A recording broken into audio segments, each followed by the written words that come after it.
1º de janeiro de 2023, ano novo, né? Geralmente, né, meus amigos aí das redes sociais sabem que todo início de ano, todo 31 de dezembro, 1º de janeiro, eu escrevo algum textão, alguma reflexão, né?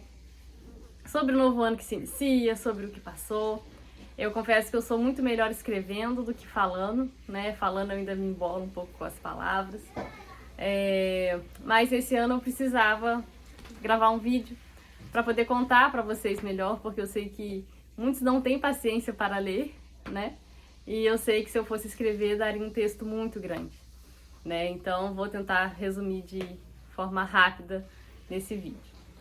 Ano passado eu encaquetei de querer voltar para o meu inglês, não sabia ainda a razão, não sabia o motivo, só sei que eu senti um desejo muito grande de estar voltando a estudar, tá? Passado alguns dias, o Israel Kelly postou que ele estava, né, dando aula, né, ia começar uma turma de inglês, divulgando exatamente aquilo que eu queria, né, que era adquirir a fluência, conseguir se destravar, né, dessa nova língua.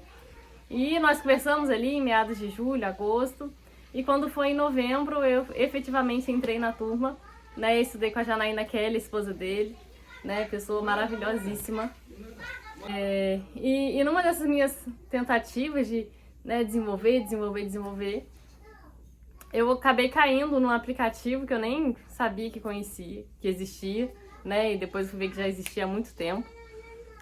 Onde você poderia conversar com pessoas do mundo inteiro, né?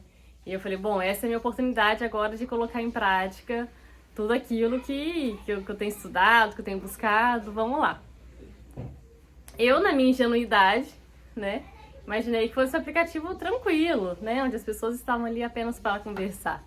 E grande foi a minha surpresa quando eu descobri que não. Existem muitas pessoas esquisitas, maioria homem, né? Muitos homens esquisitos, muitos homens, né, buscando apenas, como vou dizer, outras coisas, né, além de apenas bater um papo. E ali eu fiquei decepcionada, né. Confesso que minha primeira reação, meu primeiro pensamento foi, ai, quero saber disso mais não, pessoas sujas, pessoas, né, más, deixa elas pra lá. Só que depois disso começou a me incomodar. E eu comecei a refletir sobre o ser cristão, né? Se nós somos chamados para ser luz, se nós somos chamados a levar a palavra de Deus para todas as pessoas. E eu conheci, né? Tinha a oportunidade de saber que existiam pessoas, né, ao redor do mundo que estavam na escuridão, né? E o que eu iria fazer a respeito disso? E isso começou a me incomodar durante dias. Eu falei, vou orar pelas pessoas, vou começar a orar, né? Eu comecei a orar o quê? Pelo povo do aplicativo. Senhor, toma em tuas mãos as pessoas que estão naquele aplicativo, né? Sabemos que a oração ela é eficaz, mas eu comecei a me incomodar de que isso não poderia ficar assim, né? É como se você tivesse visto algo errado, descoberto uma coisa que estava sendo feita de forma errada e você simplesmente fechasse os olhos e cruzasse os braços, né? E eu falei, não, eu preciso fazer algo para essas pessoas, né? Foi aí que eu pensei, vou fazer como no evangelismo de rua, né? Onde tem aquelas pessoas, aquelas plaquinhas segurando, Jesus te ama, ou me dá um abraço. E eu falei, vou tentar, vou usar essa ideia, né? Porque eu era adolescente, né? Eu participava de muitos evangelismos, né? Desse tipo. E eram eficazes, né? Eu falei, hoje nós temos a tecnologia a nosso favor, então eu vou utilizar dessas ferramentas para o evangelismo, né? Para evangelizar e levar a palavra de Deus. E eu falei, vou fazer um teste. E eu fiz uma plaquinha, né? Aqui onde fala assim, não sei sobre seus problemas, mas eu te desejo um excelente 2023. Você é importante para alguém. Eu não fiz a plaquinha tipo Jesus loves you, né? Por quê?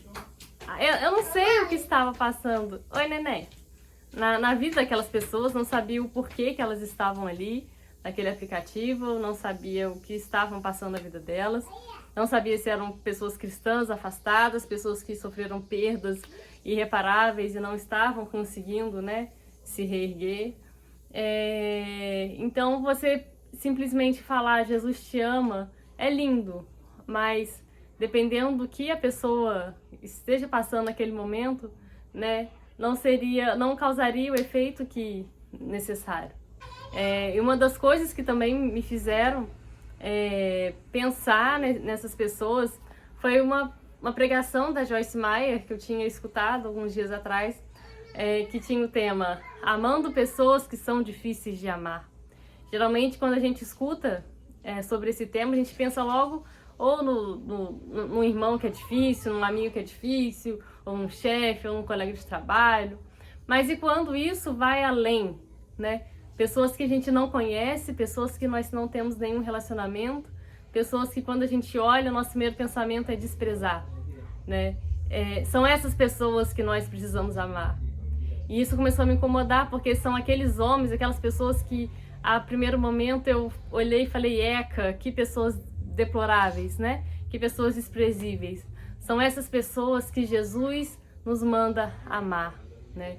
E foi lindo. E quando eu iniciei, eu peguei a plaquinha, então eu cobri meu rosto. Quando a câmera, ela entrava, né? É um aplicativo assim, onde vai entrando as pessoas, aí aparece o rosto da pessoa, aí você troca ali algumas palavras e depois, se você não quiser continuar, você passa pro lado e vem outra pessoa. E eu coloquei a plaquinha no meu rosto. Então, quando entrava o meu perfil e lia a minha câmera, a primeira coisa que a pessoa via era a mensagem, né? E claro que teve gente que lia a mensagem e logo desligava, passava para outra pessoa. Mas, gente, a grande maioria, quando entrava, tava aquela cara, pensa numa pessoa esquisita, né? E, geralmente esse era o perfil das pessoas desse aplicativo. E quando entrava essa pessoa, aparentemente com esse semblante esquisito, que, nossa, dava até medo. Quando a pessoa lia a mensagem, na hora dava um sorriso, o semblante mudava. Era algo impressionante. E eu fiquei, meu Deus, como que uma frase, né? Como que poucas palavras talvez fizeram a diferença na vida daquela pessoa, né? E não foi só uma, foram 2, 3, 4, que ao ler mudaram totalmente a feição, né? Teve um que viu, abriu um sorriso, chamou o outro que estava lá para ver também. Outro viu, falou, poxa, que legal, né? E teve um até que falou, nossa, Deus te abençoe. A minha mensagem ali, a minha frase não falava de Deus, não falava de Jesus, não falava de nada, né? Mas a pessoa, né, provavelmente era uma pessoa cristã, a pessoa provavelmente estava passando por alguma situação complicada, né? E esse homem, quando leu, ele abriu um sorriso e falou, nossa, Deus te abençoe, né? E teve um outro que colocou um monte de carinho assim e falou, eu acabei de terminar com a minha namorada, né? Então, assim, pessoas longe de mim, pessoas de outros países, né? Mas que se sentiram tocadas por uma frase e que eu creio muito nas sementes, né? Nas sementes que são lançadas, né? Eu acredito que nesse dia eu semeei, né? Não que eu vá colher ali, não que eu ia, né? Eu não esperava que a pessoa ia ler, ia chorar e ali eu ia começar a pregar para ela, até porque vou dizer assim, que o meu nível de inglês hoje, nem sei se eu seria capaz de fazer uma pregação totalmente em inglês, né, para alguém. Mas baseado naquilo que eu poderia fazer, baseado naquilo que eu sabia falar, né, eu semeei e eu tenho certeza que as pessoas onde a semente foi lançada, onde a semente caiu em solo fértil, onde essa casquinha do coração talvez que estivesse ali, né, foi quebrado, eu sei que Deus vai enviar outras pessoas para continuarem esse trabalho e eu creio que, sim, nem que seja uma pessoa dessa, né, foi alcançada e que será salva, que encontrará outra pessoa que dará continuidade, que falará outras coisas, né, e depois vai encontrar outra e outra e outra, até que finalmente o coração seja alcançado e aquela alma seja salva, né. E o que eu quero dizer com tudo isso é que às vezes a gente fica tão focado em nós mesmos, né? Entra um outro ano, novo ano, 2023 a gente faz diversos planos, né, para a nossa vida pessoal. Porque eu vou fazer isso, eu vou fazer aquilo, eu quero isso, eu quero aquilo, eu quero conquistar isso, eu quero conquistar aquilo. Mas que esse ano 2023, além de tudo isso que a gente deseja, a gente almeja, e não é errado, né? Nós sim, Deus nos concedeu uma vida e uma vida abundante, né? Então nós temos que sim, né, pedir, orar, buscar uma vida abundante, uma vida próspera, uma vida feliz, mas que o nosso desejo, que a nossa motivação, que o nosso propósito de vida seja sempre transformar outras vidas, né? Que o seu trabalho seja sempre com o propósito de transformar as pessoas que estejam naquele lugar. Que nunca seja só... o seu objetivo nunca seja apenas o final, né? Seja apenas a finalidade ali. Mas que sempre tenha algo além. Poxa, meu sonho é, sei lá, fazer medicina. Esse ano eu vou estudar e vou conseguir. Poxa, amém. Mas o que você vai poder fazer para contribuir com a obra de Deus através da sua profissão, né? Eu tenho o sonho de... Esse ano eu vou viajar para Disney. Amém, que você busque, que você consiga. Mas qual vai ser a finalidade?